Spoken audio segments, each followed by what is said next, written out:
New videos every day. Is margarine really healthier than butter? Is a healthy choice microwave meal really a healthy choice? Do foods labeled diet really help you lose weight? Can a food that says low fat or no fat still cause you to gain weight? Are foods labeled healthy or diet actually just junk foods in disguise? Are there any foods out there that won't make us fat and unhealthy? Are the diet fads and diet experts out there really trying to help us lose weight, or are they just trying to take our money? Are there foods out there that people often consider to be healthy, but that are really no more healthy than the junk foods and fast foods we all know to avoid? Have you ever wished someone would just tell you what not to eat? Well, in this video, that's exactly what I'm gonna do. I'm gonna count down the top items that you should definitely avoid and give you some simple alternatives you can substitute. The first foods you definitely don't want to be eating are margarine and canola oil. The thing you need to know about margarine is that these are partially hydrogenated oils, which is the same thing as trans fats. These foods are actually illegal in Europe. They have been banned, but they are still in all kinds of the foods that we're eating. So you want to avoid margarine and just go for the actual butter. It even tastes better than the margarine you're replacing. And the thing about canola oil is that it comes from often genetically modified crops. It's highly processed.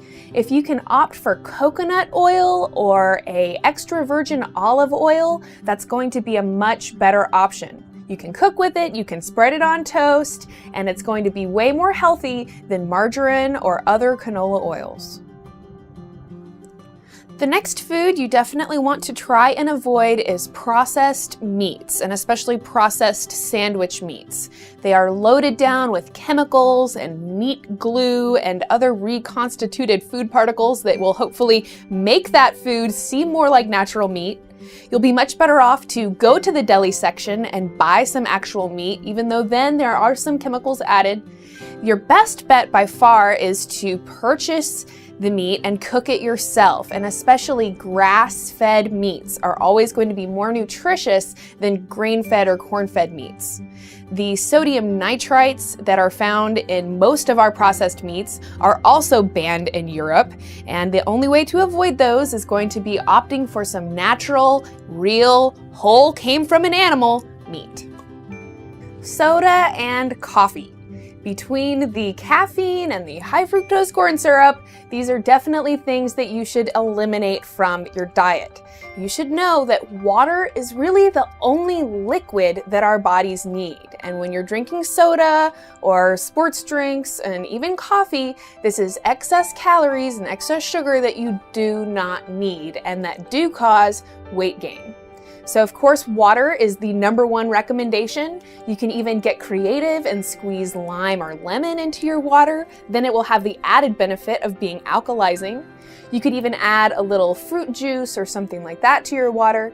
Now, when you're drinking fruit juice, of course that's going to be better than coffee or soda, but you want to make sure and look at the label and make sure it doesn't have added sugar, it doesn't have high fructose corn syrup in it. Capri Sun and Sunny D and these different juice drinks actually contain a lot of added sugar, and if you're watching your waistline or even just your health, you want to try and avoid that as much as possible. Eating the whole fruit is going to be better than the fruit juice, but fruit juice is definitely going to be better than soda or coffee. The next foods is one of my favorite foods to rag on, and that is white bread and any kind of white flour. So that's your hamburger buns, your pasta, your tortillas. The thing to know is that these spike your blood sugar, they're empty carbs that are going to instantly turn into fat in your body, and they're going to make you even hungrier a little while after eating them. So, great things to substitute would be anything that is a whole grain or even a sprouted grain bread or pasta. Quinoa is also another great grain that goes really well when you want a carb to put in with a meal. Brown rice is also really delicious.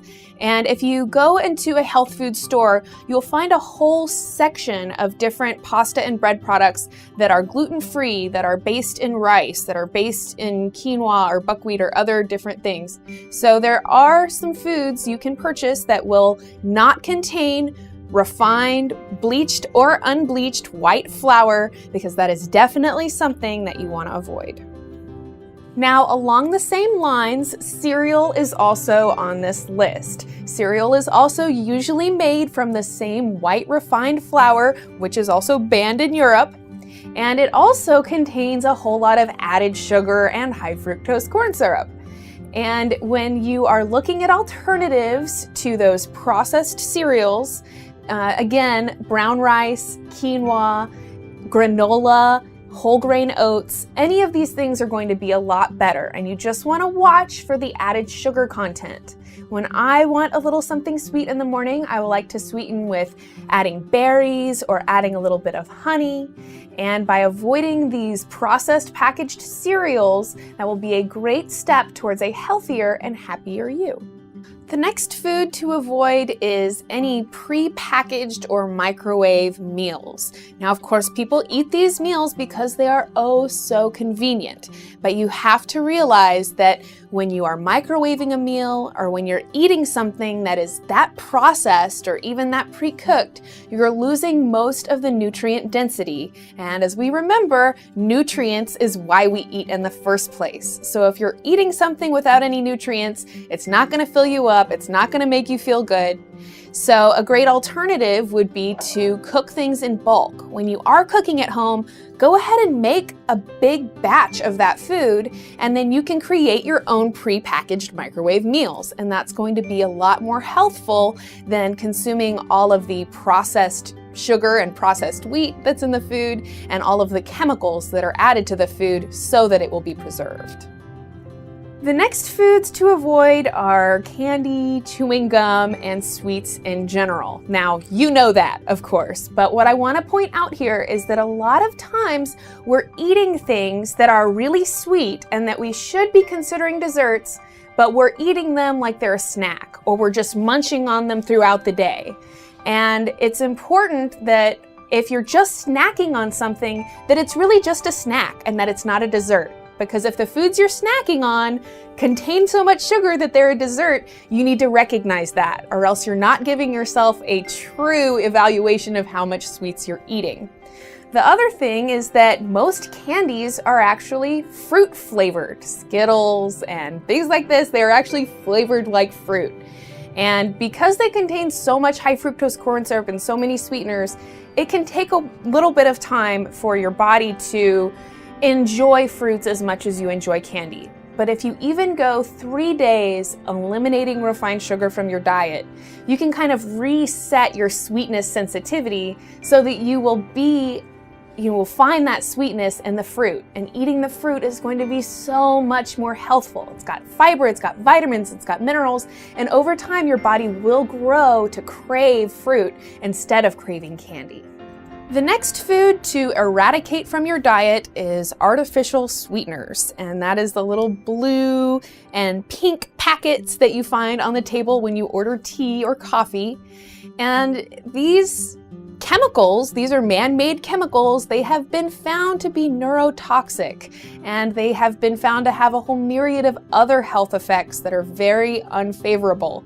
They also skew with your sweetness sensitivity, and they are loaded into lots of different diet, sugar-free foods. So you think you're not getting any sugar, but really and truly it's just an artificial sweetener, which is a lot worse. Now, granulated white refined sugar is not a whole lot better, but it is a little better than artificial sweeteners. Some good alternatives to white sugar and artificial sweeteners would be agave nectar or honey. Anything that is a more natural sweetener is always going to be better than something with a really long chemical name. If you enjoyed this video or found it useful, please share it with your friends on Facebook. And if you haven't given me a thumbs up already, I would really appreciate you doing so. Are they fattening us up just the way they fatten up farm animals? Click right here. Have you ever wondered if they're purposefully adding chemicals to the food that make us addicted to foods and make us overeat? Click here. What are the top 10 superfoods that we actually should be eating more of? Click down here. What are the differences between whole and processed foods, and what does that mean for our health? You can click right here.